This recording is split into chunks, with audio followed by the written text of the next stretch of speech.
Hello there, Schwoke Lords. I'm just here to tell you my new song, Dry Spell, is out now wherever you're streaming music. Go check that out. At the end of this episode, you can listen to the song in its entirety, so stay tuned for that and don't touch the dial. This episode is brought to you by Novilla Mattresses, where comfort meets innovation, giving you the perfect night's sleep you've been dreaming of. Are you tired of tossing and turning all night, struggling to find a comfortable position? Look no further than Novilla Mattresses, the ultimate sleep solution designed with your comfort in mind. Experience the luxury of a good night's sleep with Novilla's advanced mattress technology. Their mattresses are crafted using the finest materials, providing the perfect balance of support and softness. Whether you prefer a plush feel or a firmer surface, Novilla has a mattress that caters to your unique sleep preference. But what sets Novilla apart from the rest? It's their commitment to innovation and quality. Each mattress is thoughtfully engineered to provide optimal spinal alignment, reducing pressure points and ensuring you wake up feeling refreshed and rejuvenated every morning. Say goodbye to restless nights and hello to blissful sleep with Novilla's cutting-edge cooling technology.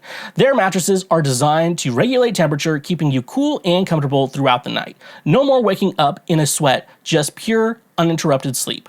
Worried about allergens and dust mites? Don't be. Novilla mattresses are hypoallergenic and resistant to common allergens, ensuring a healthier sleep environment for you and your loved ones. And here's the best part. Novilla is committed to affordability. They believe that everyone deserves a great night's sleep without breaking the bank. That's why their mattresses are competitively priced, giving you the best value for your money. But don't just take our word for it. Join the thousands of satisfied customers who have already made the switch to Novilla.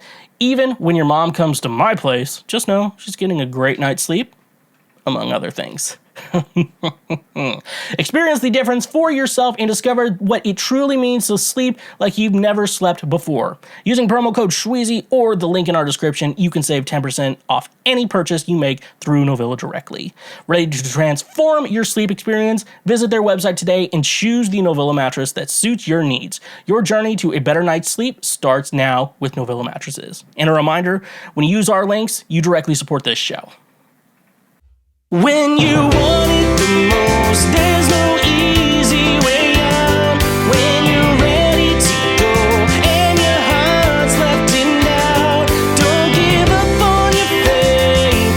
Love comes to those who believe it, and that's the way it is.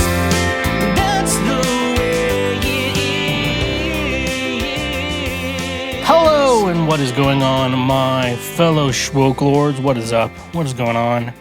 Welcome back to yet another best episode of Cancel Schweezy. This is going to be the best episode we've ever made. Why? It's because we're wasting away again in Margaritaville. You know, searching for that lost shaker of salt. You're in her DMs. I'm wasting away again at Jimmy Buffett's Margaritaville. We are not the same. And that is true. That is true. You're in her DMs. I'm in her septic tank. We're not the same. You know, it's just stuff like that. Why would you rather be talking to women when you could be at Jimmy Buffett's Margaritaville?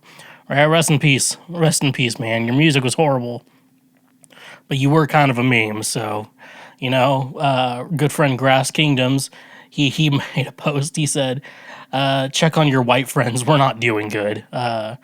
Because, yeah, we're all wasting away again at Margaritaville. And that's the real problem, is the wasting away part, because isn't that kind of what Jimmy did? I don't know. He was on a boat. He boated. Oh, I don't know. What's the term? A boat enthusiast? I don't know. He was on his boat a lot. I worked on, it was like, 'Tis the Sea Sun, his Christmas album, I think that came out in like 2016. I was working at the studio that they recorded it at. I don't have any, if you're like, oh, Schweezy has credits on there. I'm like, no, I don't. I was working for a studio. And so when it says recorded here, that's where my credit comes in. They recorded the, and then the whole band, Jimmy's whole band was there ready to record and everything, except for Jimmy. So they recorded like everyone else's parts. And then Jimmy didn't even show up, you know, to any session to, you know, record or anything like that. So I assume he was just like recording on his boat or whatever, you know. I don't know. That just seems kind of weird, you know. He's just like, yeah, the band's gonna record there. I guess that's how Taylor Swift is knocking out these Taylor's versions, because I'm like, she only needs to really be there because I guarantee she doesn't really play guitar on those albums. So, I assume it's just like, yeah, hey, you hear this song? We're just going to remake it entirely. And it's like, that seems like a waste. It's, if you know the whole story, you'd know that it is definitely not a waste of time. It's a good thing to do. But speaking of people dying, the years start coming in. It looks like they did stop coming for our man Steve Harwell, Smash Mouth. Rest in peace. I think was it liver failure? Steve. Let me just look. I thought it was like liver cancer or something like that. Steve. Let's look it up. Steve Harwell. Cause of death. There we go. We all know what's fucking up. Acute liver failure. Yeah. Pretty fucking sad story because I don't know how many of you kept up. I don't even think I reported on it on this show, but I think the last live performance Smash Mouth did was pure and utter chaos, and now I think I know why. And they were like, I think we're done playing music, I'm pretty sure Steve was probably possibly had cancer at that point of time. And he probably had a drinking problem. Usually if it's liver failure, usually if it has something to do with liver, because your liver is what filters shit out. And some of you have a fucking Brita filter in your fridge right now. The filter hasn't been changed in like 10 years, Y'all have it, it is in your fridge. If you don't have like the water thing that comes out of it, like we all guarantee if you have a water filter, that shit's not been changed. But yeah, no, Steve Harwell, rest in peace. People talk about Smash Mouth being a meme. All Star is legitimately just a phenomenal song.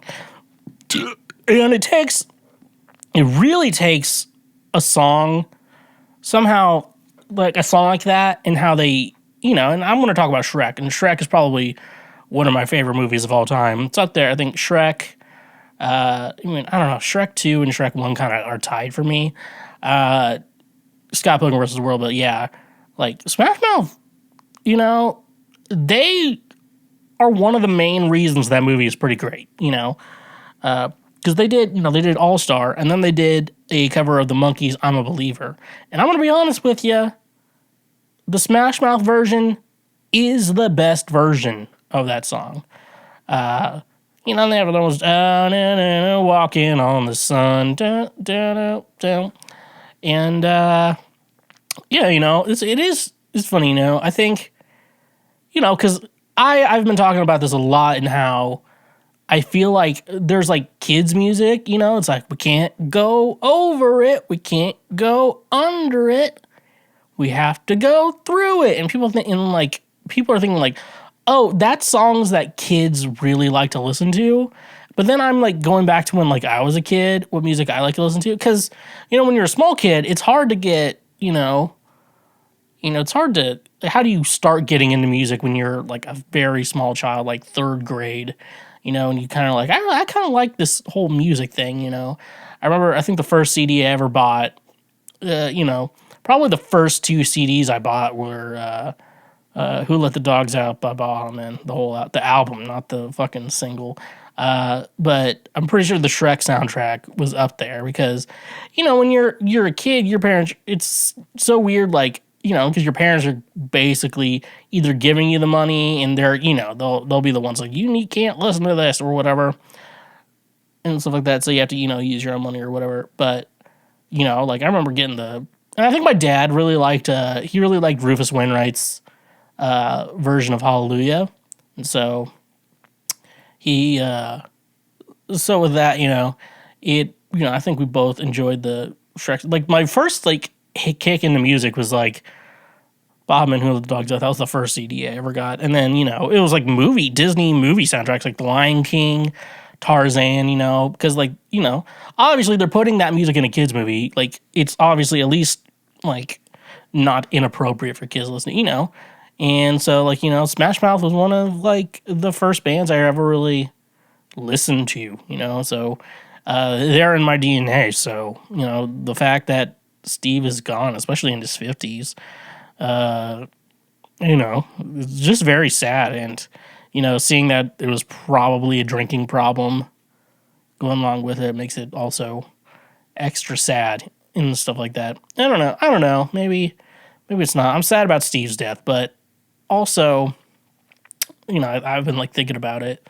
I was like, just make every drug legal, every drug, everything, just let everything be legal, and people were like, but I don't want people on my street smoking. I'm like, look, if it becomes a problem for someone, it'll be a problem for them. Like, it's, I feel like us as a society are too weak on discipline and stuff like that. Like, we don't try to teach, like, you can't really teach someone to have discipline, but you can set examples and like, oh, this is what someone with discipline is like. And so you're like, I want to be more like that, or I want to take things more seriously. And so yada, yada, yada. And you go from there. But yeah, no. And like, I think it was Steve Harwell and then another guy that was Smash Mouth. Yeah, dude, it's just kind of a bummer. Like, I've never seen Smash Mouth live, and everyone always jokes, let's go to the Smash Mouth concert, and like I tried to. What was the Nickelback album? Let's just Google Nickelback albums. It's the one with the cars on it. Back albums. There we go.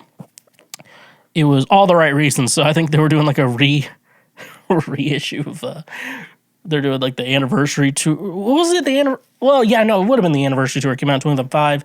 It was 2020, and I was trying to convince TJ Marr, foot fetish extraordinaire, in the band Ghost Town Remedy. I was trying to convince him to go to the concert with me, but he said, and I quote, and we probably did have substance. Actually, no, I wasn't drinking at that time. That was the first time I ever took an edible. He said, I can't because I'd have to tell everyone at work why I need to take the night off.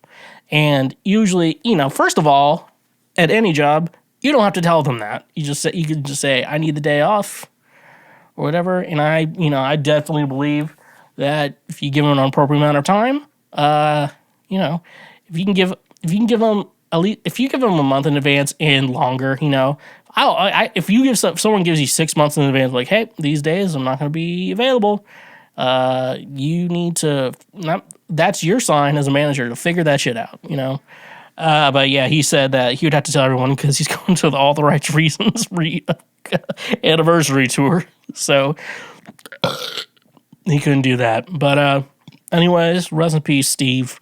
I don't know how we can make an episode themed out of you, so I'll just the first time when I was in downtown Nashville, I was walking around with my parents who don't drink, so like they just wanted to walk around and see things.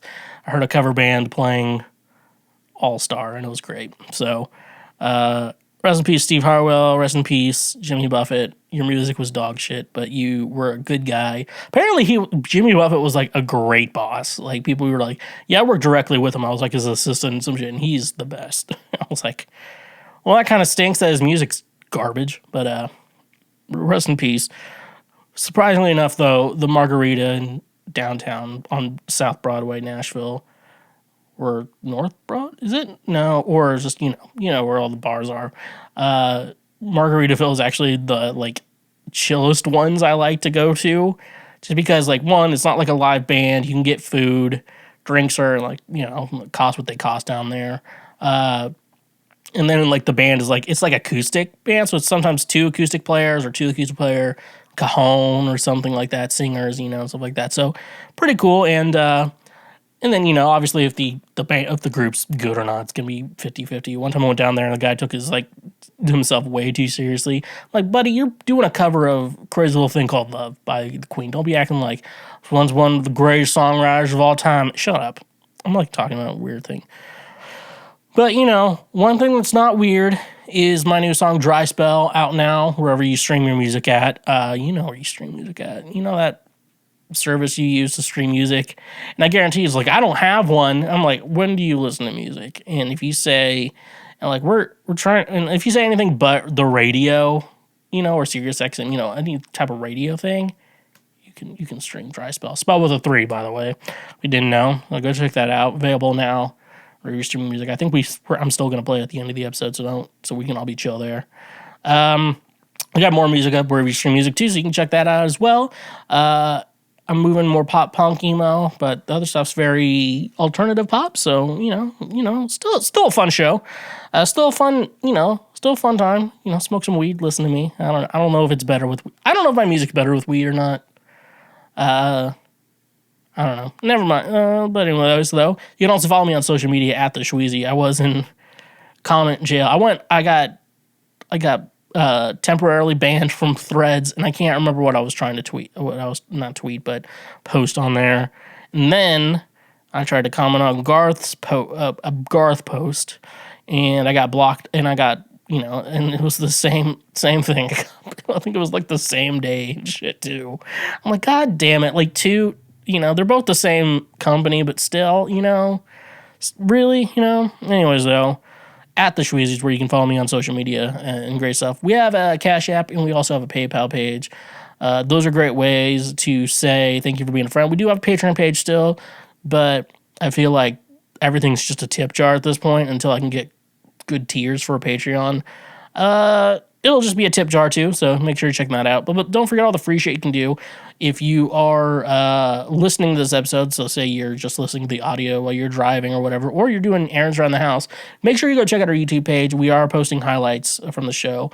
We're doing that in a new way now, which I hope are higher quality, or just quality over quantity, I want to say.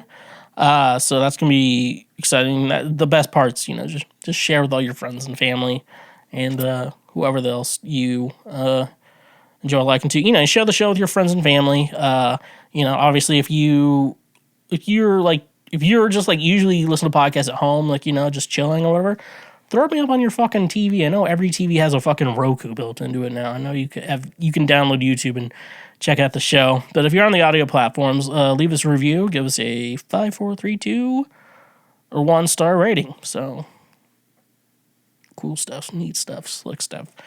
Let's jump into previous week right now. What is previous week right now, you may be asking? Well, let's break down the title. It's going to tell you exactly what it is. Previous, that's like before. Another word for like before, or, where in line you are. Week. Where I'm from, we go by 7-day week, and in the 7-day with previous, it's last week. So it's like last week and then right now. And depending on your time of the day, it could be tonight. So it could be last week tonight if you wanted to. But that one was taken. So we're going with previous week right now. Let's jump right into it. First one's from The Independent, not written by Trent Krim. If you get that joke, let's be friends. This is I go through the news I go through the news every week. And the nice thing is, in small talk, it always gives me something to talk about that's not small talk. But this one threw me off guard a little too much. Stephen King says wife threatened to leave him over Mambo No. 5. All right, so we're going to get into this. Stephen King has recalled how his love of Lou Bega's hit song Mambo No. 5 was so extreme, his wife threatened to leave him over it.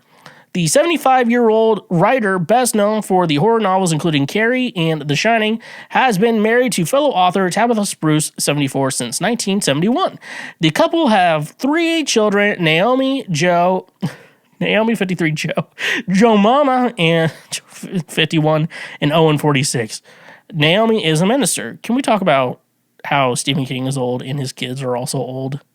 I don't know. Not 20 years older than me. Is 20 years is a pretty big age gap, I'm not wrong there. 20 years that's a big age gap. If it's single digits, it's, not that bad as long as they're. Never mind. In an interview with Rolling Stone, King was questioned about his love for the 1999 party favorite. Explaining that he was a big-time fan of Bega's song, King explained, "My wife threatened to divorce me. I played that a lot." He continued, "I had the dance mix. I loved those extended play things, and I played both sides of it, and one of them was just total instrumental, and I played that thing until my wife just said, 'One more time, and I'm going to fucking leave you.'" But she censored fucking. King says that he was most likely at the time working on 11/22/63, his 2011 novel about a time traveler who attempts to prevent the assassination of John F. Kennedy. "When I write, there are things that I can listen to a lot, and a lot of it is techno stuff or disco stuff, but techno is particular, King admitted, listening to LCD Sound System and Fatboy Slim among his favorites writing soundtrack artists. Generally, however, King said he listens to less music when he writes nowadays. "I think it's because I've slowed down a bit, or the thought process is now as limber as it was when I say 30, 35 and sort of thing," he said. "But I still do listen to it when I polish, when I rewrite, and I listen to a lot of loud rock and roll." King is an outspoken figure on social media and was one of the prominent voices to speak out regarding Elon Musk's takeover of Twitter earlier this year.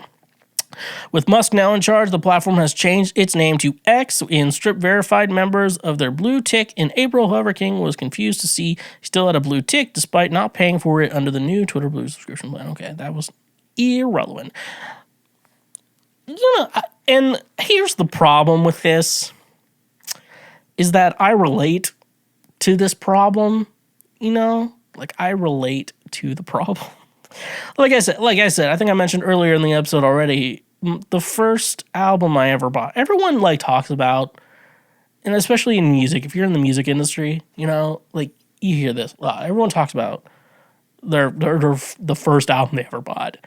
And the fact that mine has to be just Baha Men's Who Let the Dogs Out is kind of it's kind of annoying. So, yeah.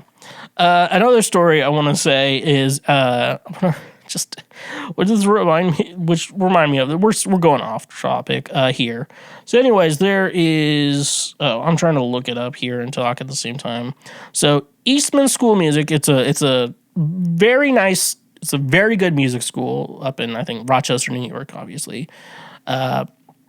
And one of the cool things about it is, I can't remember the fucking guy's name, but the theory professor there wrote the theory book that we used in our school, and I think a lot of other schools use. So the guy who invented music theory or whatever, and stuff like that. Very interesting stuff. It's just a professor at the school, and it's a really good school.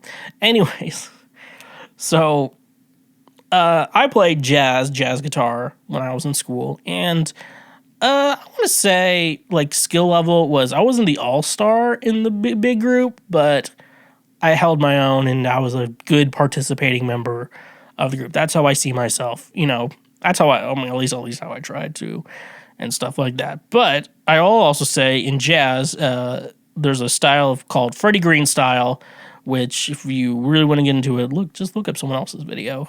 This is my podcast. And I'm really good at Freddie Green style. I'm not good at a lot of things, but I'm really good at that. And that style is only good for old 1940s style big band guitar, the type of guitar. It's that basically before amps and amplification and microphones were really around. This was, you have to think about it that way and how you play it. I'm really good at that, and it's not a good skill. It's not super useful to have. But I guess their jazz professor at Eastman School of Music came to visit us, and I blew him away. And just maybe I was having a good day or something like that. I blew him away with just how decent I was at that shit. And so he thought so this dude thinks I'm one of the greatest player in this group, or whatever. And I'm just kind of laughing about it because I'm just, because if you actually, I think I can at least play well enough where someone can pay me and they didn't feel like they got ripped off. That's at least how good I feel like I'm good at as a musician. This guy's Well, the guitar player seems to really have it. Who really inspired you on guitar to really get, I guess we were talking about like listening to people, sometimes you got to listen, listening is really important in music because you have to understand like why you have to play a certain way and why it works, sonically and stuff like that. And so he's just like, oh, the guitar player has it together. Who'd you listen to when you really started playing guitar? And I'm like, here's the thing though. He asked that question. So if he asked a saxophone player that question, they'd probably have a normal saxophone answer question. For me, and I'm like, I don't want to answer this fucking question, but then I had to answer anyway. She's like, who'd you really listen to when you started playing? Like, Green Day? That's who I was listening to.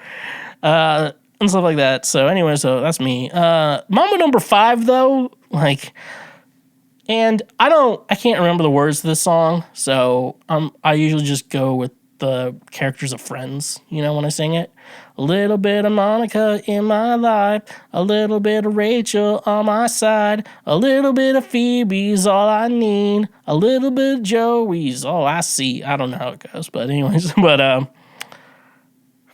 just like, that's just the oddest song to be playing on loop. And that's why headphones are really great. That's just why. Just didn't who the fuck didn't Lou Bega say he was gonna release Mambo number 6 whenever COVID was over? COVID's over. I'm waiting on Mambo number 6, dude. I'm waiting to hear what the fuck's going on there. All right, next article. I think this is the article of the episode. This is from AV Club. Jimmy Fallon says he's sorry, feels bad for allegedly fostering a toxic workplace. It's been a big day for Tonight Show host Jimmy Fallon. After a decade of reportedly running late night's most coveted chair like a tyrant, Fallon told staffers on a Zoom call that he's sorry and feels bad. The low bar of apologizing to a small number of staffers was the least he could do after more than 2 current and 14 former members of the Tonight Show family told Rolling Stone that the long-running talk show was a toxic workplace. In the parlance of his unhappy crew, Fallon is up against it after the allegations of fostering an unhealthy and hostile work environment came to light this morning. It's embarrassing and I feel so bad. Sorry if I embarrassed you and your family and friends. I feel so bad I can't even tell you, Fallon told the Tonight Show staff over Zoom. Per Variety, I want this show to be fun. It should be inclusive for everybody. It should be funny. It should be the best show, the best people. Fallon also addressed the constant churn of Tonight Show showrunners, many of whom Rolling Stone reported were allegedly abusive, vindictive, and unable to rein Fallon in. Nevertheless, Fallon referred to current showrunner Chris Miller as a great leader and one he expects to be around for some time. Rolling Stone says the publication contacted more than 80 current and former employees of Fallon, and none agreed to go on the record about their experiences or had positive words for Fallon. However, one in the apology meeting said Fallon's response felt earnest. The expose accuses Fallon of acting erratic and abusive at work. The burn was felt mainly by employees who claimed to have mental health crises from working under Fallon. Mentally, I was in the lowest place of my life. I didn't want to live anymore. I thought about taking my own life all the time, one ex-employee says. I knew deep down I would never actually do it, but in my head, I'm like, why do I think about this all the time? Per Rolling Stone, Miller emailed employees after the expose was published. He wrote, while I know the reporter reached out to many of you before this piece ran, I don't believe what's written is reflective of the overall culture of our extraordinary team that I'm so lucky and proud to work with every day. The place described in the article is not the place I know. Still, it's disappointing to see something published of that does not capture the positive and inclusive environment I believe we have created together. All right. A flag is going off in my head just about this. Something's going off in my head. I think, Jimmy is very much, I think everyone's going to put him in the same box as Ellen. And I think what went on with Ellen, it was like, when she's working on the show, like no one make eye contact, no one talk to her or stuff like that, even though she supposedly comes across as like the very friendly, everyone's best friend, super nice type of person.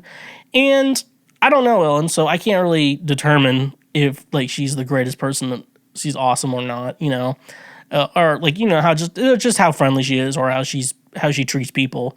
But I also understand at the same time, and I feel like if everyone's talking about Jimmy as like this like evil dictator like Ellen. I'm like, well, you know, and I think Jonathan Majors also comes up here. When you're working, you know, like Jimmy, like, you know, he has like 5 nights a week, you know, usually there's been a writer strike, so like nothing's been going on. Jimmy Fallon's not been going on. Following him on Facebook, and it's just like Dua Lipa throughout the years on Jimmy Fallon. I'm like, okay. But here's the thing that like if Jimmy needs to like focus, and you know, Jimmy's, you know, the star of the show. So, you know, when you're a performer, you know, like you have to know what you need to perform really well. And the thing is, you know, like I'm a musician, so I like, for me it's like, yeah, I don't need much to perform really well. You know, if you can't get some benefits, that does, you know. I always like to get like beer for, you know, everyone, you know. Like let's get some beer in you, you know, and stuff like that. You know, just like, you know, nice stuff. Like people talk about like bands, you know, they're asking like for couches and curtains in the rider. They're so fucking crazy. I'm like, they're playing in a gym. Like every big arena is just a gym, you know, like you're playing in a gym. Like you're not gonna fucking, if you've been in a locker room and you just fucking sit on like a fucking old ass wooden bench and you're just like, you know, what'd be really, you know, is like, this is good enough for me, you know, like, you know, you're thinking like, I'll put John Mayer. Of course, I don't know what his writer is like, so I can't really say anything else about him. But like, he was the one who were like, yeah, I'm playing. You know, the green room's a locker room. You know, it's not the most comfortable of places. So obviously, if you want a place to, you know, like, you know, focus, get ready, you know, hang out before a show, you kind of want it to be a little nicer.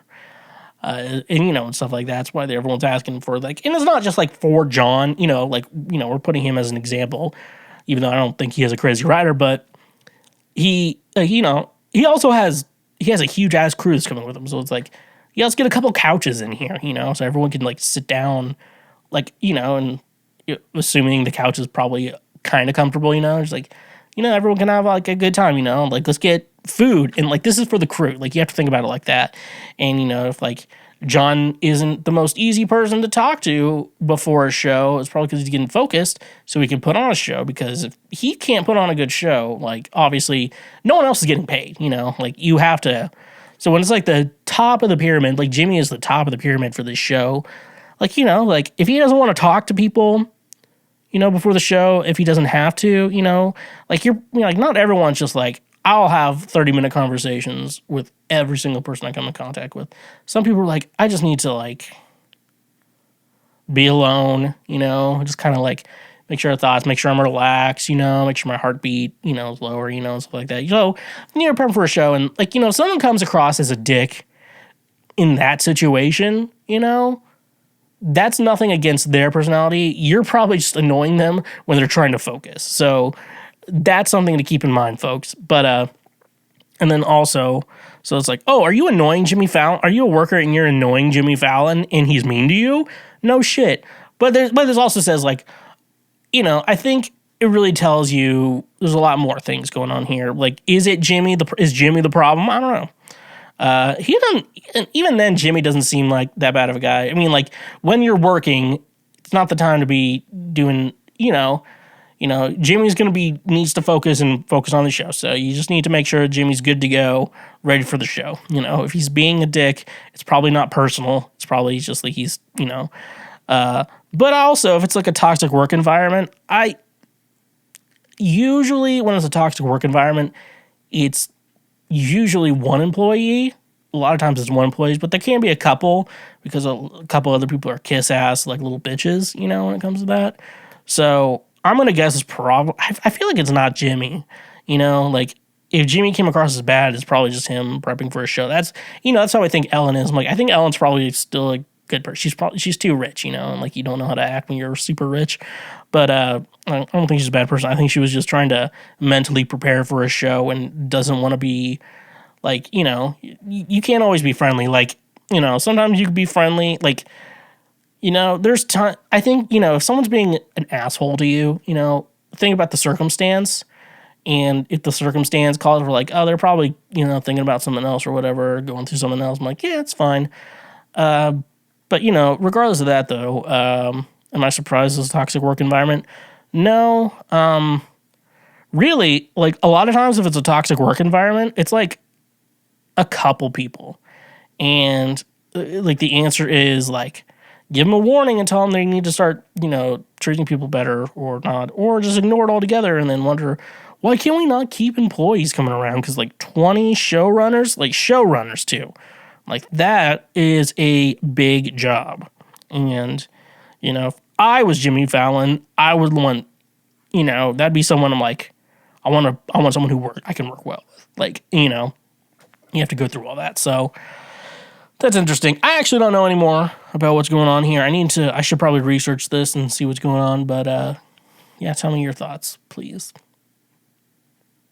I guess we're on to the last article. This is from Screen Geek. Rumor, Warner Brothers has given up on Aquaman 2. The DCEU is slowly crawling to its end with Aquaman and the Lost Kingdom. Of course, this has been a long road, and it doesn't seem to be getting any better. In fact, a new report claims that Warner Brothers has given up on Aquaman 2 altogether. In between co-star Amber Heard's controversies, James Gunn rebooting the DC franchise, and Hollywood's current strikes, it's been difficult to determine the outcome of Aquaman and the Lost Kingdom. If the new report is at all accurate, however, then Warner Brothers has already determined the film is a failure. Warner Brothers has already been rather slow with advertising the film. Now we may know why. It seems like the studio is hesitant to spend a lot of money on marketing for a film that they don't believe will succeed. We've already seen this happen with The Flash, which bombed despite the pre-release hype. Because they know it's bad, claims Casey Walsh on X, when alleging why Warner Brothers isn't marketing the film. They know it'll lose money and they aren't putting a marketing budget behind it at all. Here's the tweet. So this is from the Comics Kid or Casey Walsh. Oh, no, I want to read this first. When Batman Fly is the Twitter user. Aquaman 2 is coming out in 3 months and still no trailer. Why is no one panicking? And then Casey Walsh or the Comics Kid, because they know it's bad and they know it'll lose money and they aren't putting a marketing budget behind it at all. Of course, this should be taken with a grain of salt, but it certainly seems like a reasonable possibility, especially when The Flash did bomb and Warner Brothers will soon have a new continuity to market. It's certainly a sad time for fans of the DCEU, but it's to be expected at this point. Stay tuned. Okay, never mind. That's them.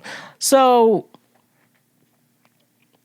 here's the thing. I think James Gunn announced like his new DC slate too early, but like also like he wanted to get the hype up for it. But also when he did that announcement, it was basically it's going to be like every DC movie until till Superman Legacy, like, doesn't really matter. And they tried to make The Flash matter when they were like, The Flash will reset the DC timeline and it'll be the DCU. And did it, though? If they would have left the ending with, like, whoever the new Batman is, that, like, the new Batman, like, it was just there was no face to it. And like that, because in DC Comics, the Flash will go away for very long periods of time and then just come back out of nowhere. Or at least Barry Allen. I don't know, Wally West or the other ones, like they do the same, but it's not super uncommon for a Flash character to just be gone. So like that. But I think they're at a point where, so I've seen, after Aquaman, the new Aquaman, that'll be the 4th DC movie to come out this year. And let's talk about it. Shazam! Fury of the Gods. Great movie, by the way. I think that movie is really great, but it was also like, everyone's like, will this matter? But they're like, well, we're kind of in like our own little thing. Like, so that means it doesn't matter. Shit like that. So they did that. And it didn't do well because everyone was like, well, it's going to be reset. So it doesn't really matter. And they could still probably keep Zachary Levi as Shazam. I think he'd be really good. They did that. And then The Flash, which was supposed to be big and probably would have been a lot bigger if it wasn't for Ezra Miller, and it just kind of flopped. And it wasn't a bad movie. There was questionable CGI, but I think it was still a solid movie. I thought The Flash was still a solid movie, and so like that. But no one wanted to see it because Ezra Miller. Then Blue Beetle came out. I haven't seen that yet, but it's also like, who cares? Like, like why am I supposed to? Why should I want to be seeing this? Like the last two films, you've kind of just determined these don't matter. So why am I gonna want to go see this one?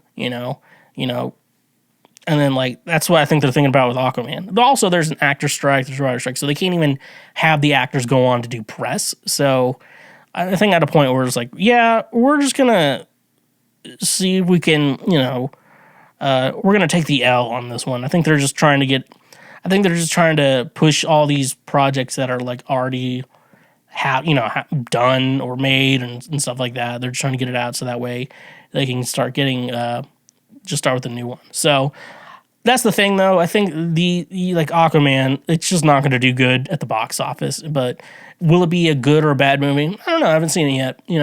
Like the movie, like I heard Blue Beetles was really good. Like people say it was a really good movie, and then I thought The Flash was good. I think Shazam: Fury of the Gods was really good as well. So I don't know. We're determining there. So I think DC, like I don't know. They should probably not. They're probably just not like. Let's not worry about whatever the fuck DC is doing until Superman Legacy. Once Superman Legacy comes out, we're going to determine should we stick around for this or what's going on. I was like, is James Gunn already lost? Has he already gotten the L? Because I think Superman Legacy, because every superhero project he's done so far has been somewhat comedy driven. And it's just like very goofy and shit like that. So I'm not sure. When we get to Superman, I'm like, this will be like the first James Gunn film that isn't just almost a comp. If you get me, like it's not the Scooby-Doo movie. He has other ones too, and stuff like that. So I don't know, interesting stuff. Tell me your thoughts and prayers in the comments or whatever. FNX Fitness, the ultimate destination for fitness enthusiasts looking to reach their peak performance and achieve their health goals. Are you tired of the same old fitness routines that leave you feeling uninspired and unmotivated? Look no further than FNX Fitness, where they bring a fresh and innovative approach to your fitness journey. At FNX Fitness, they believe that true fitness goes beyond just physical strength. It's about nourishing your body and mind and soul to unlock your full potential. That's why they offer a wide range of high-quality supplements and products designed to support your active lifestyle.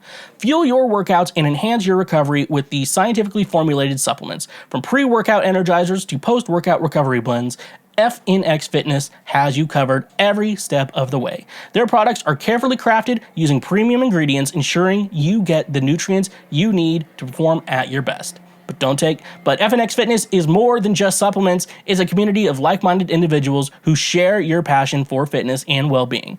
Join their supportive community and gain access to expert advice, workout tips, and motivational content that will keep you inspired and on track towards your goals. They understand that fitness is a personal journey, which is why they offer a wide range of products to cater to your individual needs. Whether you're a seasoned athlete looking to take your performance to the next level or a beginner taking your first steps towards a healthier lifestyle, FNX Fitness has the tools and resources to support you every step of the way.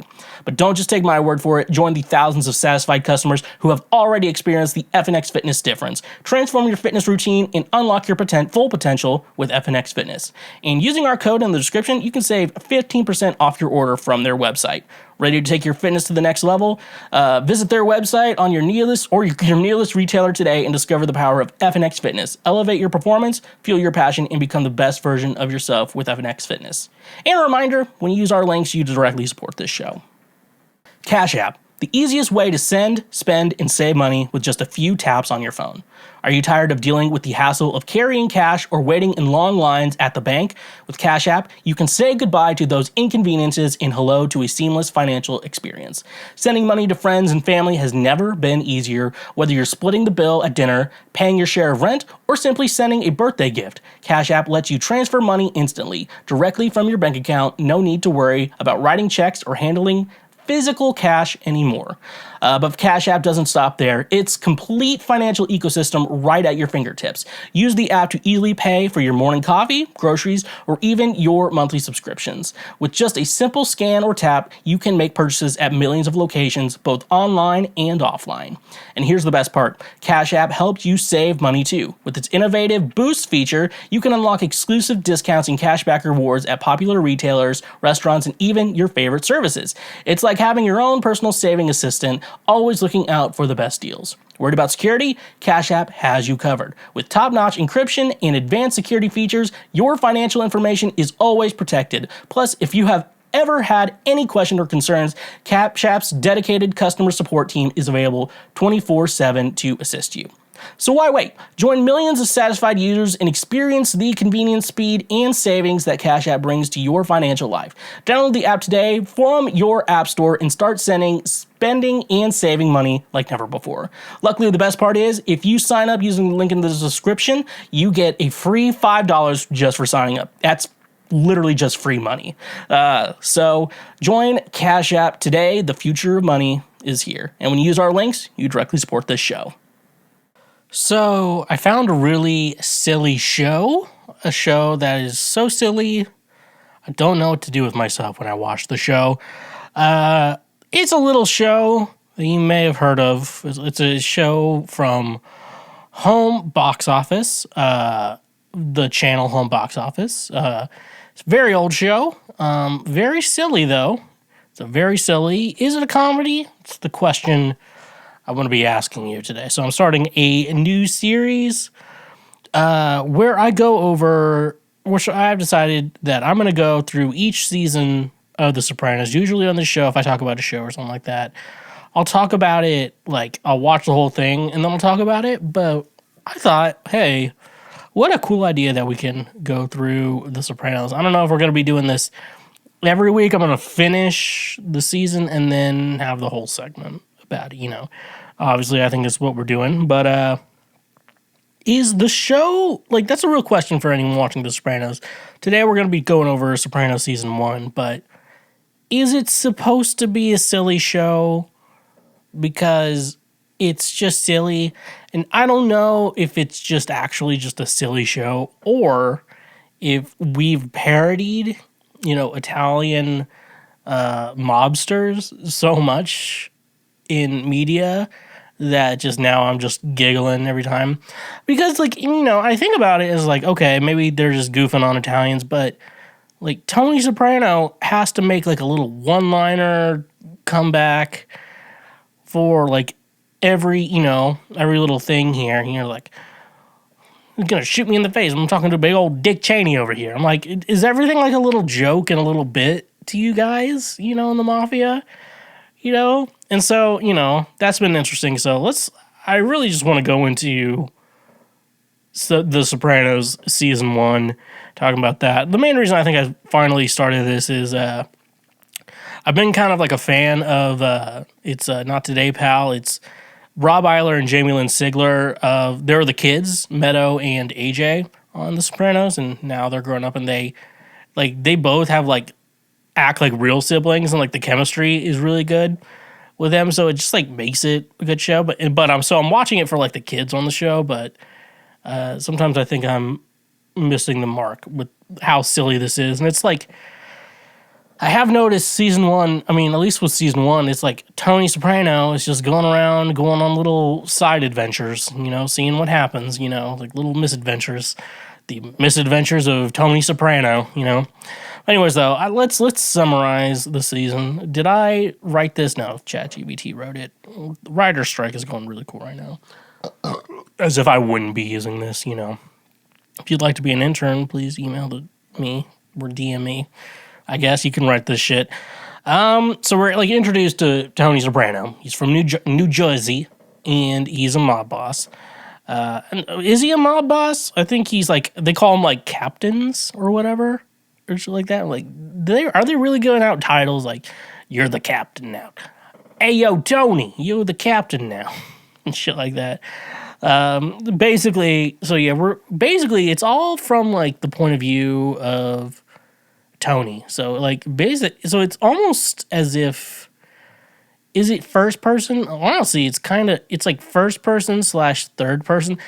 I think it's technically, it's kind of first person for the most part, I want to say. I'm thinking the Harry Potter books, where the Harry Potter books are all basically first person from Harry's point of view, which the movies translated really well. Because I think about that scene where Ron and Hermione go into the Chamber of Secrets to to take a fang off of the dead basilisk that's just living there. You know, it was like, should we do something with the dead basilisk down here? No, let's just pretend it doesn't exist.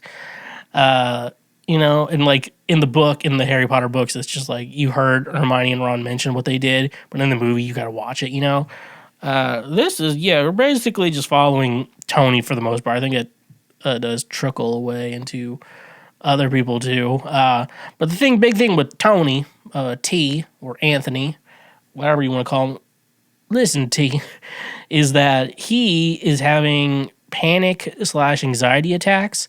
I've recently learned that there is a difference. Anxiety attacks are, I believe, triggered by something, whereas panic attacks, they just happen, you know? So when people talk about, like, if you're having a panic attack, just don't panic or whatever. I don't know, you know, shit like that. I'm like, well, if it's triggered by something, you know, figure out, like, hey, you know, this triggers you. Don't let it trigger you, you know, the other stuff. But I think technically he's having anxiety attacks. A lot of it's triggered. Like he's going to a therapist. And that's really the interesting thing about this show is like Tony's is like a mob boss going to a therapist. Realistically, from what I heard though, from guys who used to be in gangs and stuff like that, is that those guys really can't go to therapy and stuff like that. One, they do mention this in the show, but for the most part, it's like if you like everything stays between you and your therapist unless it's like you're gonna hurt yourself or you're planning on hurting others or talk about hurting others. That's like the one time they have to be like, hey man, I'm up. Why did you do that? That's so bad. Don't do that. It's bad. So, you know, he's going to a therapist, and then, you know, we have all the cast of characters, all the guys in the mafia. It's gonna be hard for me to memorize all of them. I know Polly, and then Christopher. That's Tony's nephew. Christopher's the fucking dumbass of the group. I kind of have a feeling he's like the Jesse Pinkman of this show. Like I said, I've only watched season 1 so far. I haven't even started on season 2. I told myself, like, you don't get to watch season 2 until you record this. So we're gonna see what happens. But Christopher, like he has Jesse Pinkman vibes, but I feel like Christopher's a little bit smarter than Jesse Pinkman, so I don't know. Maybe compare the two. And then he has his 2 kids, Meadow, Jamie Lynn Sigler, and Rob Eiler is Anthony Jr. AJ, and if you didn't know, the reason why they call him AJ is because he has the same name as his dad, but with Junior involved, and they can't just call him Junior because then there's Uncle Junior, which is like this old guy.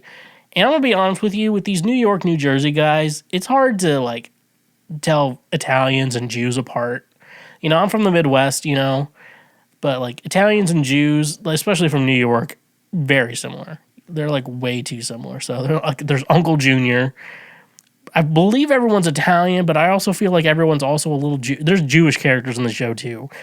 Something I don't get. But Tony's mom's kind of just the worst. Just kind of like, I don't know, because Tony's like, I gotta take care of my mother, and then his mother like puts out a hit to have him killed and shit like that for her being sent to like a retirement community, which isn't even that bad, you know. I have an aunt who lives in a retirement community, and she, I don't know how to speak. I don't want to speak for her today, but she chose to do it. So, and she's doesn't hate it there completely, so it's not too bad. So, you know, so we have all the cast of characters, and it's very interesting because I guess when you think about like mafia crime, you just think of like they're always just like killing people and doing crimes, and their whole life revolves around it. But no, that's the thing is like a lot of these mafia guys, like they keep their home life and their work life very separate, minus like people from work, you know, quotations, coming over, Uncle Paulie, and I don't even know who is and isn't related in this world yet. So I'm trying to figure it out. I think Christopher is Tony's nephew. Uncle Junior, that's his dad's brother. His mom is obviously his mom. But then, yeah, there's just a lot of fucking, you know, there's a lot going on here. And so, yeah, and then basically throughout the show, you kind of have like this rivalry between Uncle Junior and Tony and Junior. And, like, they're just kind of like, Junior, you're in charge, but it's like, he's not really in charge. We're in charge. Because, like, Tony's little crew. Nice thing, I like Tony's little crew because they seem like good, for mafia guys, they seem like good guys. At least I think they have, like, their morals in place. Like, they don't just, I think like a lot of shows I watch, like, the violence in it is just violence for being violence. Like, oh, someone just says something to you that's rude, like, kill them. But I feel like with, in this show, they only really kill people if it's necessary. They're like, fuck, oh man, I'm sorry, I accidentally killed you, man. So, like, it's kind of the rivalry between Uncle Junior and Tony, and I think they're, like, fighting for the top, but not really, but Junior, that's Tony's dad's brother, and becomes good friends with his mom, and his mom is just kind of losing her fucking mind. From old age, But, so, yeah, we wouldn't let her live in her own house by herself, but we'd probably still let her, like, be a politician, create laws for everyone, So, but, so, yeah, and so, like, you're watching this first season, we're just watching like, I like to call this the misadventures of Tony Soprano, and how he interacts with, like, how he balances his life between, like, his criminal world and, like, his family life, because he's, like, taking care of his mom and then stuff like that. But then, like, for him, work is, like, we're going to get some stuff that falls off the back of a truck. Really cool stuff there. So, there's a weird plot where he's like, I'm in love with his therapist. And I'm like, come on. I mean, like, there's a reason I go to, like, a therapist who is, like, the age of my mom or older, around there, because I don't know, it's weird. And you're like, oh yeah, they made a weird thing, like, you're going to a chick therapist? I'm like, yeah, I mean, I'd rather go to a chick therapist. I'm not gonna fucking tell my problems to a guy, like, I think therapy is a great thing. I'm in therapy, I do therapy, and I think it's great. I think it's good that Tony is in therapy. I'm not saying he shouldn't be. However, though, yeah, I don't want to be telling those, things I would say in therapy. I don't want to be telling that to a guy, I don't know. It's just me, It's like getting a massage therapist, like a man massage therapist. I'm like, I don't know. For me, I don't think it feels as good as a one. I don't know, and you're like, massages aren't sexual. Like, it's a little sexual. Like, it's like, it's there, It's there. I don't know. We're not going to get anywhere. But anyways, though, so, it's just the misadventures of teens in the very late 90s. Also, James Gandolfini, I think, when the first season aired, he was 38. But if you know anything about how TV works, is that he was probably between, I'd guess he was between 35 and 37 when they were filming, stuff like that. I'm like, that dude was old back then, like 38. Like, I have friends who were 38, and they do not look anything like James Gandolfini. James Gandolfini looked 48 in the show, and he looked 10 years older than he actually is. It's like, his skin looks pretty smooth, but at the same time, he looks also as old as fuck.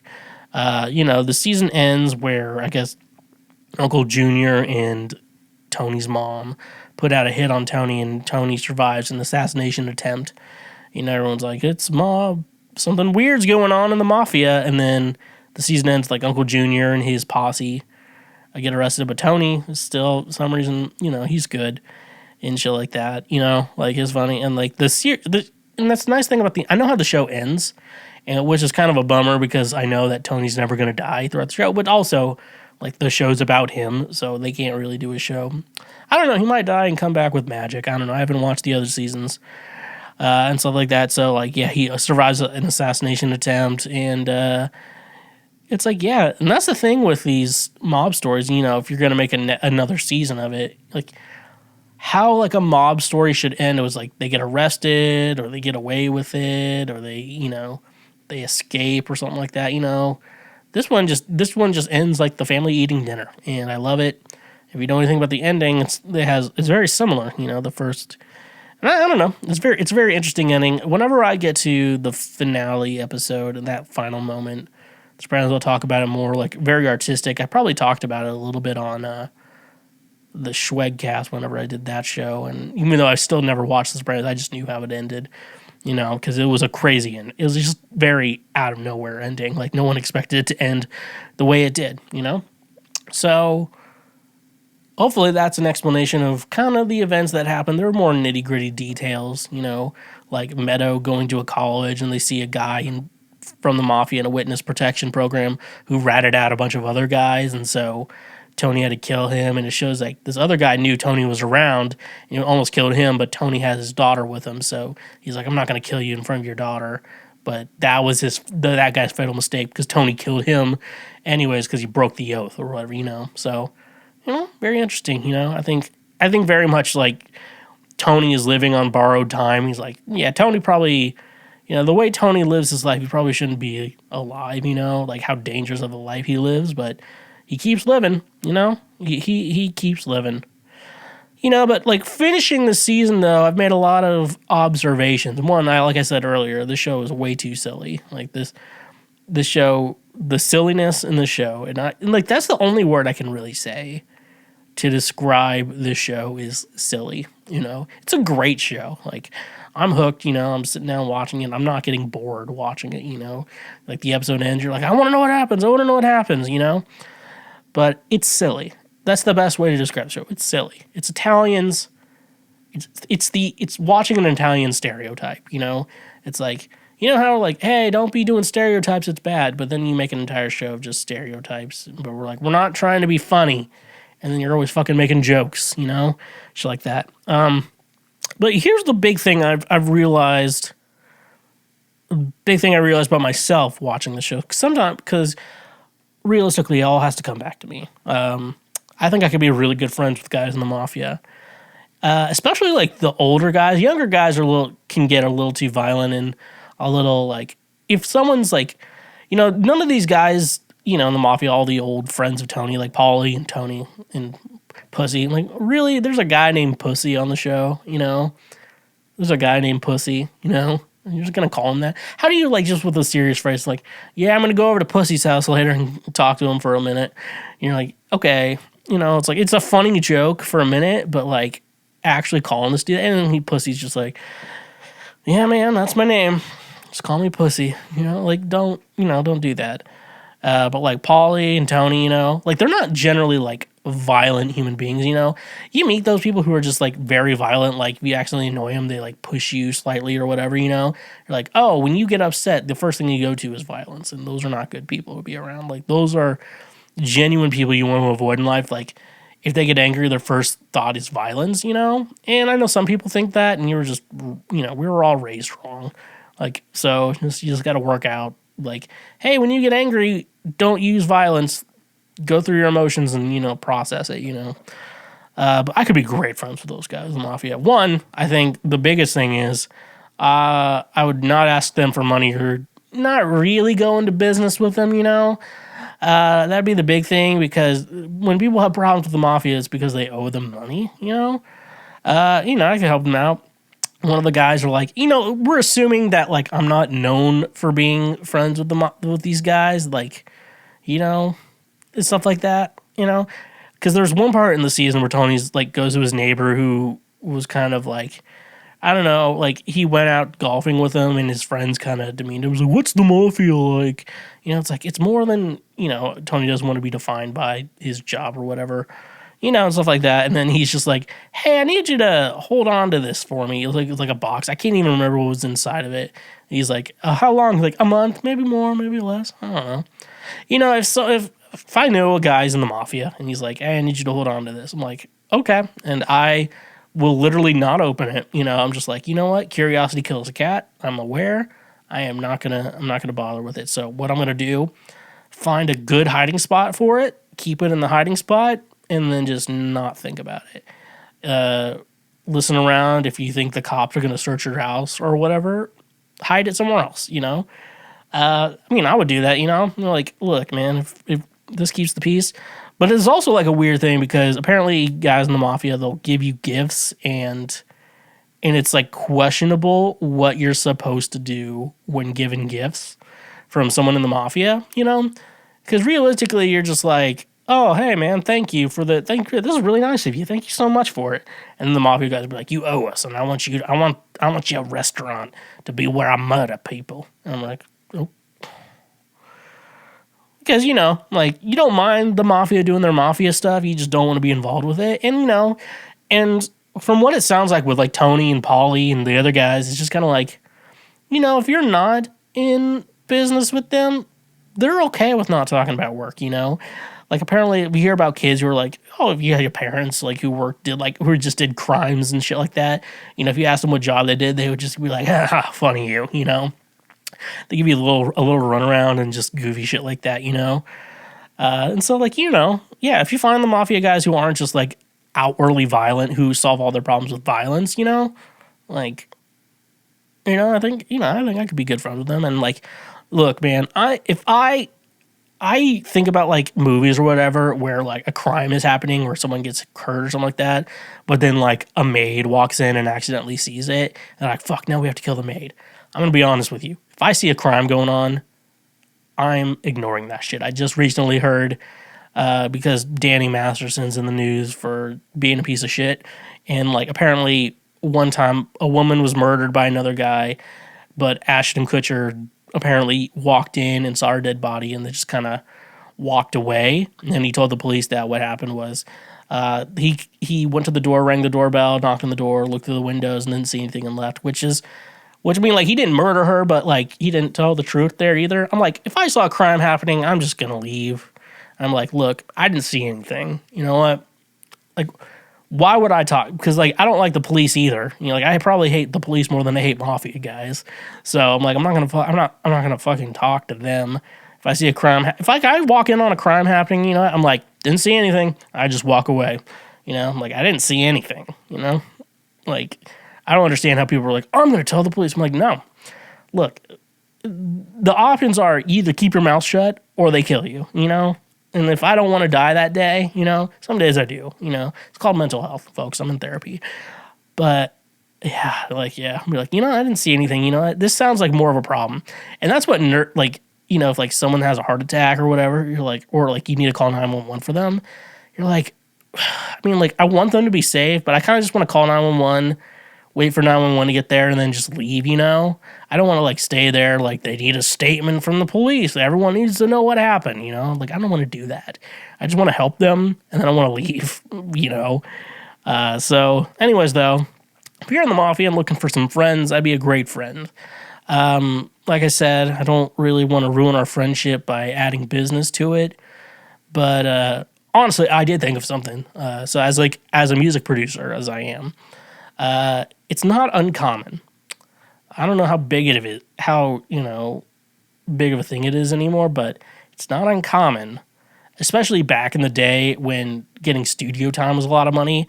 Basically, when you hear about record deals, just a fun fact, someone's like, oh, I got a $10 million record deal. What that means is they didn't, like, get $10 million or whatever, you know, or whatever you think.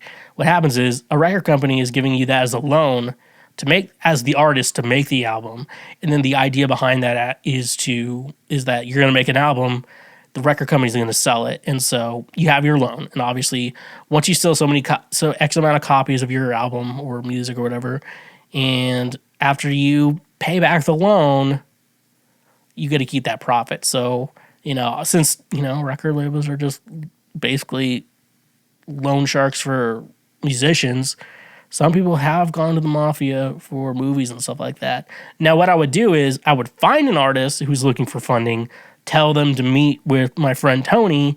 Tony gives them a loan to make the album. I get paid from that money for my, you know, hard work and, you know, my work ethic and just, you know, good, you know, making money the old-fashioned way, the good way. But I know that money comes from the mafia, and the artist would have to pay out the mafia. It wouldn't be my problem. So I'd probably do that. That'd be the sleaziest thing I would do. But also, albums don't cost that much to make anymore. So, like, in 1999 when this show came out, like, yeah. Especially, I think they talk about it a lot. From, like, the 60s onward, I think there's one guy. That's the Jew in the show. I guess he works with the mafia, but it's a record label, too. And it's not super uncommon to have mafia.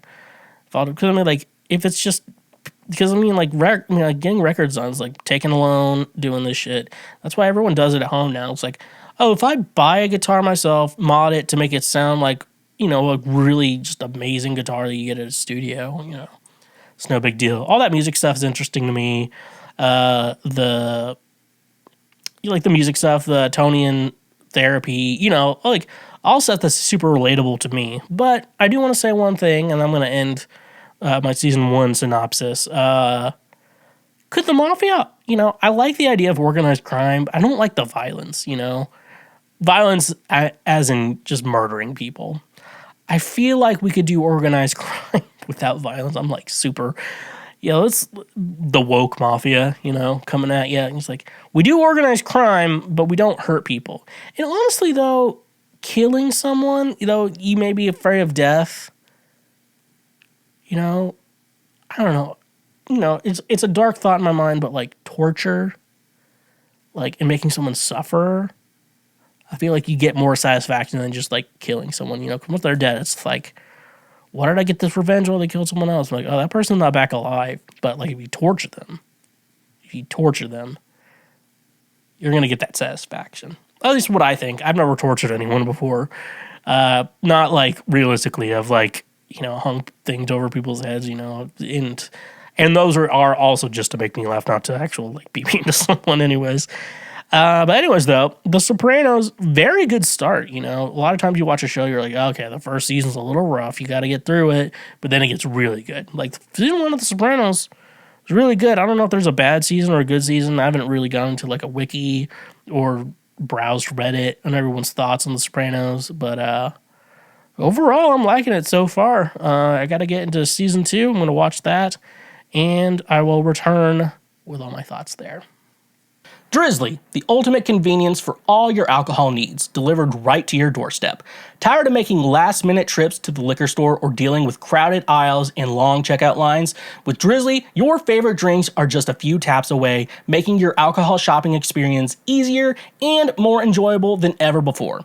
Drizly brings the liquor store to you, offering an extensive selection of beer, wine, spirits, and more. Browse their vast catalog of top-quality brands, local favorites, and specialty beverages, all conveniently organized on their user-friendly app or website. With Drizly, there's no need to leave the comfort of your home. Simply choose your favorite drinks, place your order, and let their reliable delivery partners handle the rest. Whether you're hosting a party, relaxing after a long day, or simply stocking up for the weekend, Drizly ensures that your drinks are delivered promptly and securely. But Drizly isn't just about convenience, it's about choice. Discover new flavors, explore unique craft brews, or find the perfect bottle of wine to complement your meal. With Drizly's vast selection, you have the freedom to choose exactly what you want when you want it. Worried about the hassle of age verification? Drizly has you covered. Their delivery partners are trained to ensure responsible alcohol delivery, making sure that only those of legal drinking age receive their orders. Your safety and the safety of your community is their top priority.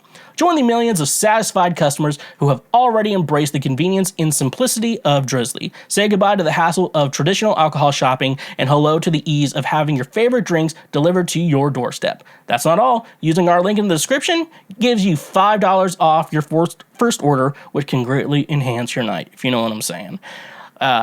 Ready to elevate your drinking experience? Download the Drizly app or visit our website today and experience the future of alcohol shopping. Cheers to a new way of enjoying your favorite drinks with Drizly. And remember, when you use our links, you directly support this show. Honey, your ultimate online shopping companion that saves you time and money effortlessly. Are you tired of endlessly searching for coupon codes or missing out on the best deals when shopping online? Say goodbye to those frustrations and hello to Honey, the free browser extension that revolutionizes your online shopping experience. Honey is your personal shopping assistant that automatically finds and applies the best coupon codes at checkout, helping you save money with just a few clicks. No more wasted time scouring the internet for discounts. Honey does the work for you, ensuring you never miss out on a great deal again. But Honey doesn't stop at coupon codes. It goes the extra mile to ensure you get the best price possible. With Honey's innovative price history feature, you can track the price changes of your favorite products over time. This means you'll always know if you're getting the best deal or if it's better to wait for a price drop. And the best part, Honey works seamlessly with over 30,000 online retailers, including popular brands across fashion, tech, home goods, and more. Whether you're shopping for a new wardrobe, upgrading your electronics, or sprucing up your living space, Honey has your back, ensuring you get the best value for your money. Worried about privacy and security? Rest assured, Honey is committed to protecting your personal information. They never sell or share your data, and their browser extension is designed with top-notch security measures to keep your online shopping experience safe and secure. Join the millions of satisfied users like me who have already saved millions of dollars with Honey. Download the Honey browser extension today and unlock a world of savings every time you shop online.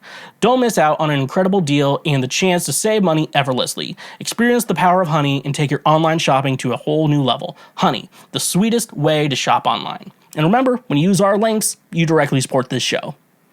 It's time for Oh No, Our Table, the part of the podcast where whatever problems that you have been facing in your life, I'm just going to answer some right now, or at least the entertaining ones, because that's what heroes do. As long as my hair's looking good, we can go. I told my boyfriend he has a small D. That's rough.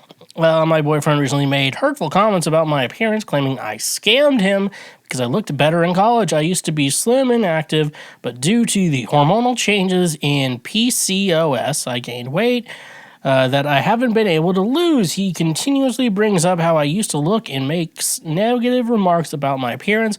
When I expressed my feelings, he dismissed it as a joke. This has made me feel insecure and question is attracting to me. In a moment of frustration, I retaliated with hurtful words. I'm now seeking advice on how to handle this situation. So, yeah, so I know women are really they're a lot more into their looks than men are, you know, but like for some reason, and I don't know how to explain this, but for some reason, telling a man he has a small dick is a pretty big insult. Because I think, cause I guess the idea of a man is like, oh yeah, you know, it's like satisfying a woman. It's like, it's just so exciting.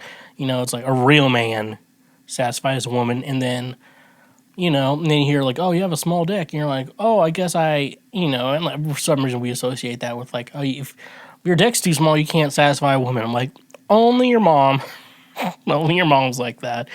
That is the weird thing of like chicks are really adamant about your dick size. Like, look, like most guys are like, I don't know what guys are, but I feel like 3 inches can get the job done, you know? I feel like 3 inches gets the job done, you know? So if you're smaller than 3, hard. We're talking about hard here. We're not gonna, if your dick is under 3 inches soft, you're probably normal. And you probably can't do porn because no one wants to look at the little mushroom that down there, your little soft dick. I don't know. It sounds like when I hear a situation where he's probably calling you fat and you're calling his dick small, sounds like we have a communication problem in this relationship. I would suggest talking to each other. I don't know how that's gonna work. You know, I'm just a boy from Kansas, so I don't know if I'm going to be able to solve the problem. But have you guys ever tried, fellas, have you ever tried just talking out your problems with someone, you know, letting them know that makes you feel bad? I always, you know, let's go personal, because the show is about me, by the way. Whenever, like, you know, I never intend to, like, I love joking around. I love, like, busting each other's balls, you know, and stuff like that. But, like, I never want to, like, hurt anyone. So when people do come up to me like, hey, that really hurts me, I feel bad. And that's probably why I feel awkward. I'm like, oh, man, I never intended, you know, for it to be like that, you know. It's always just good fun, you know, so I always feel bad. But it sounds like, I don't know, it sounds like you guys have communication problems. But you're 25 and he's 27. I don't know. Actually, no, I've been that age. What point do we just get like, hey, if we don't know how to communicate with each other about things, we probably shouldn't be a couple, you know, and stuff like that. So, I don't know, man. He says you scammed him. I don't know, dude. This guy's kind of. I mean, actually, I don't know, dude. Even then, like, even if it's like the boy, what do other guys talk? Me and my guy friends, like, we definitely don't talk about. We really don't talk about women that much, you know. I mean, most of my friends are married, so I don't really do that. And also, don't feel the need to be like, oh, that chick's. I mean, like the most I'll be like, that chick's hot, you know. That's like the most I'll go into it. Like when guys are like really just broke, you're like, I think I'm in the wrong crew, you know, and shit like that. So I don't know. Doesn't sound like you're a good couple together if he doesn't like how you look and you don't like his dick size. So just gonna say it's probably not gonna work out. Is it healthy to have a relationship without sex? I have been with my girlfriend for 4 years. We never had sex because she believes that sex before marriage is wrong. She also does not want to engage in any sexual activities such as handjob, blowjob, because she thinks that our relationship should be pure. I have been feeling sexually frustrated for a long time because I have a high sex drive. I also lost interest in her.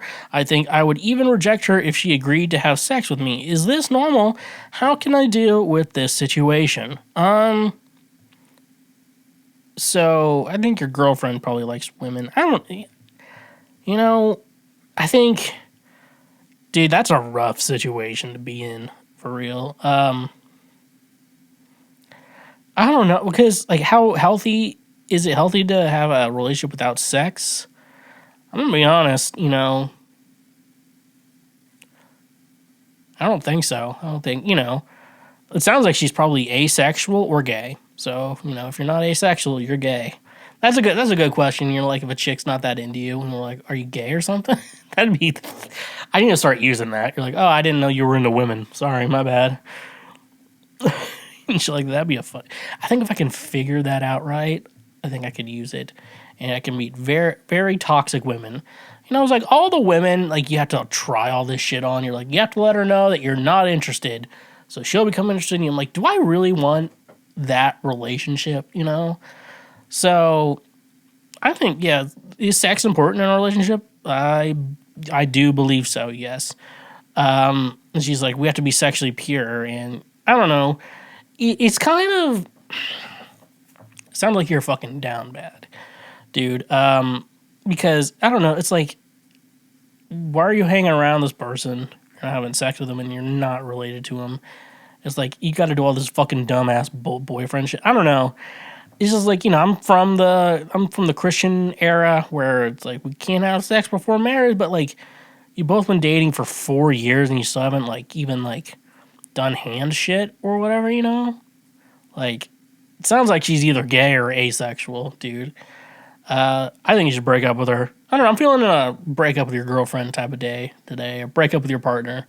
I think that's the mood I'm in today because I'm like, obviously if you look at this, like you have a high sex drive, and you're dating someone with probably no sex drive, or at least no sex drive to men.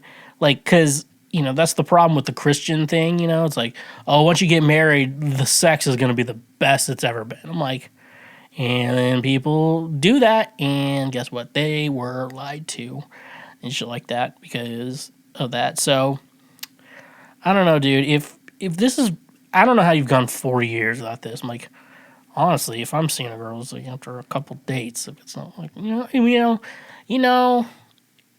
what I'm saying? Like you don't want to. It's the fine line of like, I don't want to date like the girl who like puts out for everyone, but I do want that girl who puts out for me on the first try. You want to be that like special exception. I think that's what men really want to be. But I don't know, man. I don't know if she's. I don't know. I'm not interested in a woman who's not interested in sex. You know, if she's just like, yeah, I don't really like that. You know, I just kind of like knitting and shit. Like, I'm like, ugh. I'm just not interested in that type of. You know, she's like, yeah, I don't really have it. I remember there was this one chick, and I remember she was very pretty, and but she had like heart problems or whatever. And I think she mentioned to someone else, and I just overheard. She's like, "No, I can't have sex because of my heart." And I'm like, "That's gonna be a deal breaker. That would be a deal breaker right there." God damn. Anyways, though, break up with her. Be like, either we need to start fucking, or I think I need to find someone else because I can't just be going to fucking pumpkin patches with you and not getting my dick sucked. That's normal people shit right there. Like you do that fucking bullshit. So you get wiener touches, and you're not getting wiener touches. Like, what's the point? Like, you care for her maybe, but like, I really care for people when they touch my wiener. It's just who we are as humans. Is it really okay to be with an older woman? There's an 8-year difference. She's 32. I'm 24. I've known her for about a year now. She's really sweet and pretty, and she's definitely expressed that she's into me, but I'm not sure about this much of an age gap. Is it okay to pursue this or not? First of all, I'm going to assume you met at the ages you're telling me. I'm just going to assume that because if she's 32, yep, okay. So there's an 8-year gap. So let's say you're 15 and then she's 23, and that's when you met her and she waited until you turned 24 or what, weird shit like that, like that's called grooming, FYI, if you didn't know what grooming is. If you want to learn more about grooming, go to your local church. They will teach you everything you need to know about grooming. Just letting you know, they're the experts in grooming is the Christian church, so they'd be good to let you know more information there than I could probably give. I don't really know much about grooming. I know what it is, but I'm not really educated enough on how to do it. So that's why you go to the church.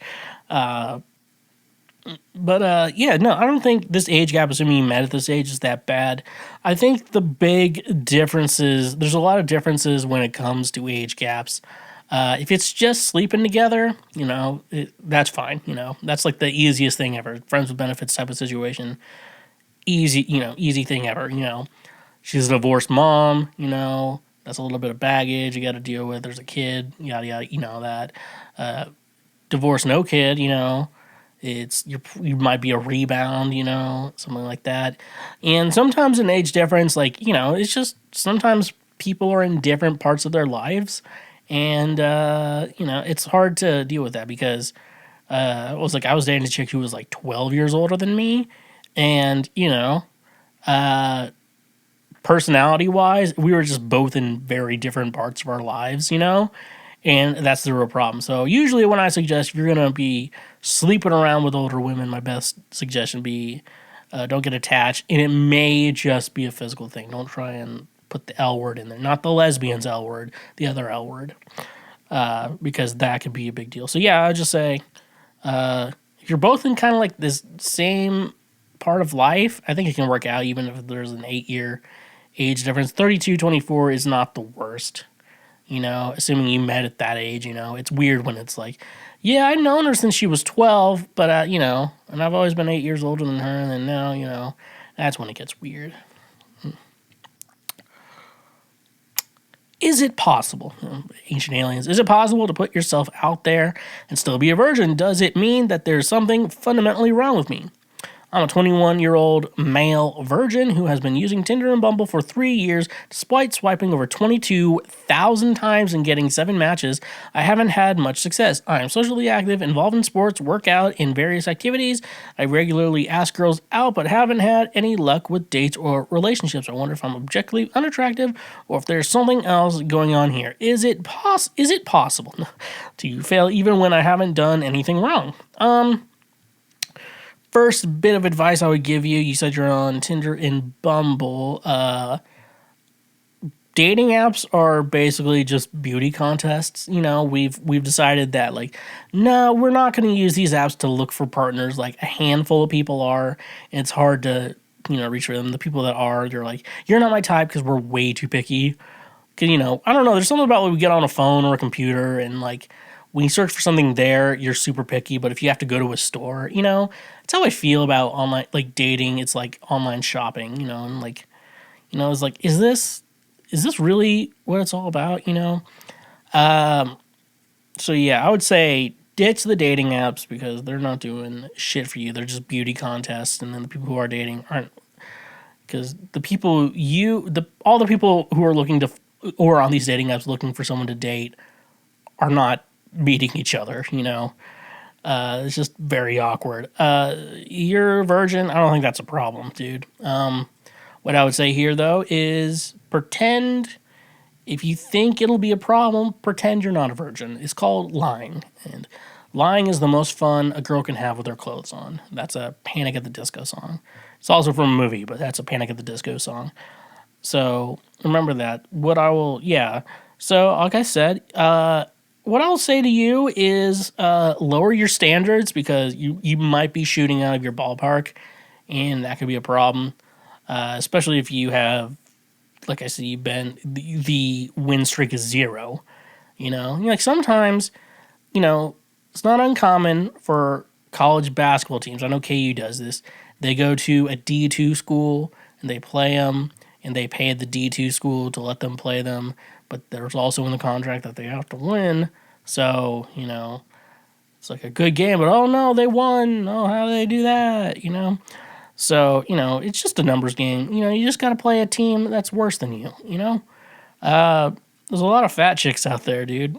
Find one of them. You'll be fine. You'll be fine. Do guys actually not get hints that someone has a crush on them? For context, I, 16-year-old female, have been crushing on a guy, 15 male, for about a month. I tend to drop many hints, and all of our mutual friends, females and males, caught up with it quickly. They often joke about not disturbing us when we are together. I know 1 month is not a long time, and I don't want to take things too quick, but is there actually a chance that he hasn't noticed? Okay. So the big telltale sign of the problem in your situation comes from the fact that you say you're dropping hints, but you're not explaining what these hints are. Meaning that these hints that you're giving are probably not good, especially when it comes to dating, because you think, like, as a third party looking at it, it's easy and obvious to find out. It's easy to fucking understand that shit. But a lot of times when you're the first party in the situation, you know. And like I said, you're talking to a guy, and a big thing about being a guy is we're told that we sexually assault women, and a lot of us don't want to do that, and a lot of us don't do that. And so we're always nervous about it, because sometimes flirting, depending on the situation, can be sexual harassment. So a good guy, most guys, I want to say most guys, but like good guys for the most part, it's hard for them to do that. And like a lot of times, even like I said, when you're the first party, you're like, you can obviously be confused. Like, is she really into me, or is she just a bartender doing her job? You know, we fall into those situations quite a lot. So it's hard for the guys. So the thing is, like I said, whatever hints you're giving are clearly not good. So you said all our other friends, the men and the women, caught up. And at this point, like, if the guys are catching on to this, they're going to tell him. They're going to tell this fella about what's going on. But from what it sounds like, yeah, women think that they give good hints about, like, I like you, you should come out with me. But, like, really, those hints were not fucking good. Like, they're like, oh, I saw this guy, I really wanted to come talk to me, so I just stared at him, you know? Like, that's not how you get a guy to talk to you. If, like, just go talk to him or whatever. I don't know. But, yeah, it sounds like you're not giving good hints, and he's not catching on to them. But he's probably still likes you, dude. It'd be really surprising if he doesn't. Especially from what it sounds like, you have a lot of alone time together, you know? Sounds like, yeah, that would probably work out for you, you know? Life's what you make it, so let's make it rock. You know, Hannah Montana. Should I pursue this girl? I met a stunning girl who I consider the girl of my dreams. We spent the night walking on the beach and getting to know each other. Eventually, we ended up having amazing sex multiple times. I had to leave early in the morning for work, but she wanted me to stay. The next day, I called in sick and went back to her place to spend more time together. However, I haven't heard much from her since then. I asked if I would see her again, and she said probably, but she doesn't initiate contact. I stopped reaching out because she seems uninterested. I wonder if not spending the night with her was a mistake, and if I did something wrong. She mentioned she loves flowers, so I'm contemplating sending her some. Is that too desperate? I don't know, man. Sounds like you were convenient for a moment, or whatever, you know? Like, when you had to leave early for work, like, that's when she had time off. So she wants you when it's convenient for her, you know? And that's the thing, though. And I think you were falling into a trap, which I like to call being a simp. It's no simp September. We have entered the month. We do not simp for ladies here. We do our own shit. We play video games. We don't simp. We play video games. So I think she just wants you when it's convenient for her. Because I don't know, like when it's a good relationship, like you shouldn't have to question shit. When you get to shit like this, like you shouldn't have to question it. Like, she doesn't really talk to me anymore or initiate any sort of a contact. We don't really talk anymore. And I thought about reaching out. I know she likes things, but I really want things to go on good with her. I'm like, I don't know, dude. Sounds like this chick has daddy issues. She, and a lot of times, if you try to be a good guy and, you feel like I'm doing everything right, why does nothing seem to be working out for me? I'm like, I think this chick kind of sucks, And she's not a bitch. She's not a cunt. She just fucking sucks, and not in the good way.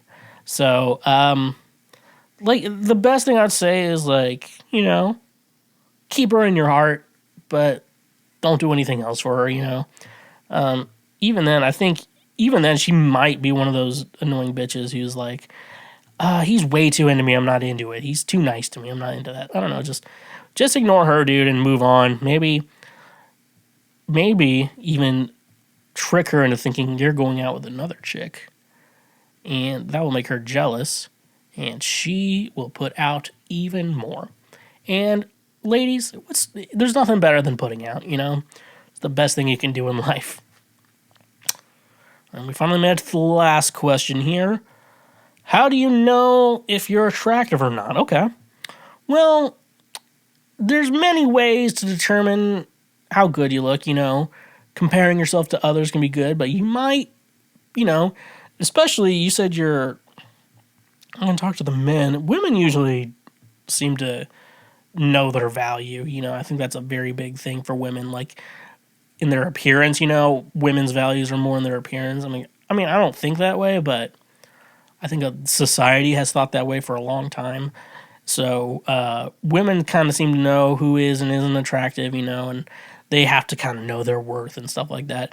But for men, it's like you could be kind of ugly, but you're funny and a good hang, and you're just a good person and very caring, and like that's a good quality for a woman too. So like men, you can't really tell who is and isn't attractive unless you're like Ryan Reynolds, or in a Hallmark or getting cast for Hallmark movies.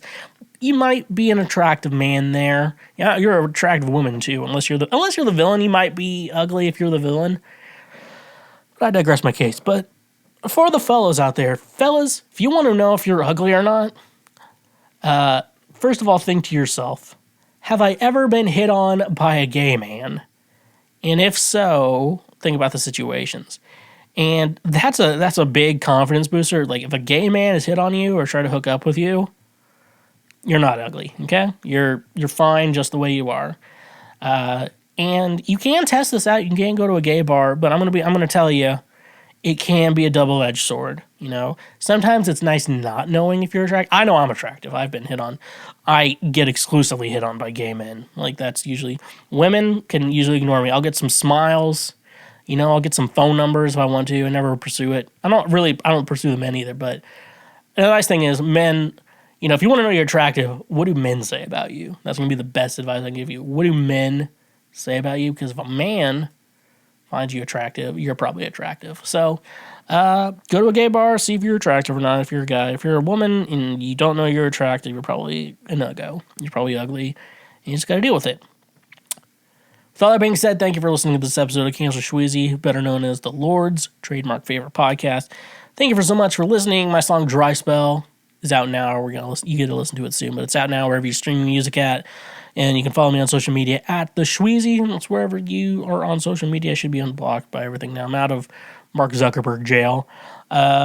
Make sure you can support the show on Patreon. You can support the show on Cash App. You can support the show on PayPal. All cool and great ways to say thank you for being a friend financially, but if you want to do free shit, check out our YouTube page. Make sure you're subscribed over there. Share our highlights with all your friends. Leave us comments. If you're on the audio, leave us a review. Give us a 5, 4, 3, 2, or 1-star rating. And yeah, I'll give you a little butt drugs and stay awesome.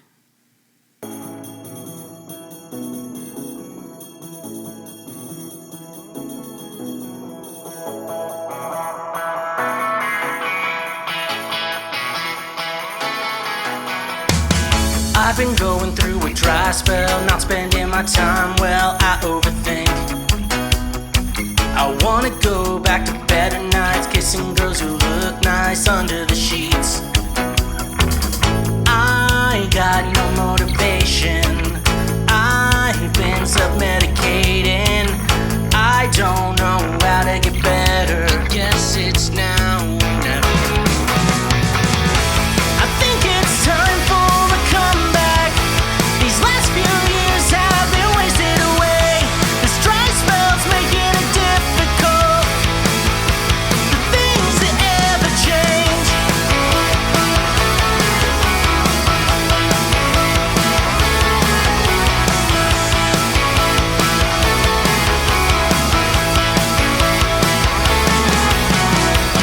I've been going through a dry spell, sleeping in a hotel all by myself.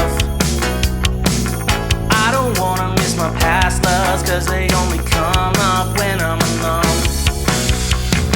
And I have no serotonin, I'm just drinking alone. And I don't know how to get better, I guess it's now or never.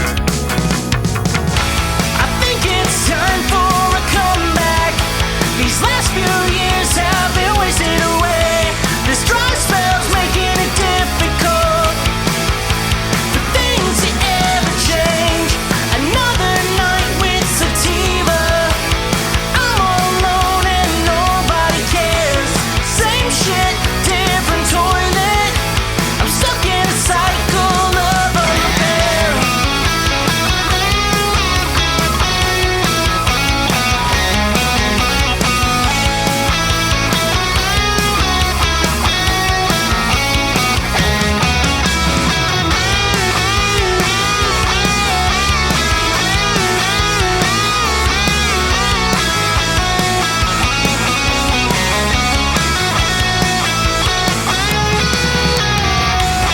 I think it's time for a comeback. These last few years have been wasted away. This dry spell's making it difficult. The things that ever change. Another night with sativa. I'm alone and nobody cares. Same shit, different toilet.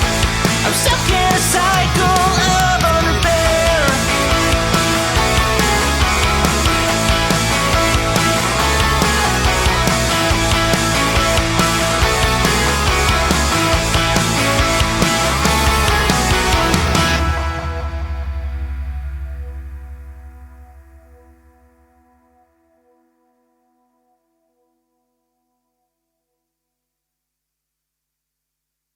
Thank you for tuning in to Cancel Schweezy, the Lord's trademark favorite podcast, and joining me on this incredible journey. I hope you've enjoyed the valuable insights and engaging discussion I brought to your ears. To ensure you never miss an episode, hit that subscribe button now. By subscribing, you'll receive automatic updates whenever we release new content, keeping you in the loop with the latest episodes and topics. Subscribing not only guarantees that you'll never miss a beat, but also helps support our show. Your subscription plays a crucial role in helping us continue to bring you high quality content and maintain our podcast growth. So whether you're listening on your favorite podcast platform or watching our YouTube channel, take a moment to click that subscribe button. Join our community of passionate listeners and be part of the journey. Personally, I appreciate your support, and together, we can make this podcast even better. So don't wait any longer. Hit that subscribe button now and stay connected with us. Thank you for being part of our podcast family.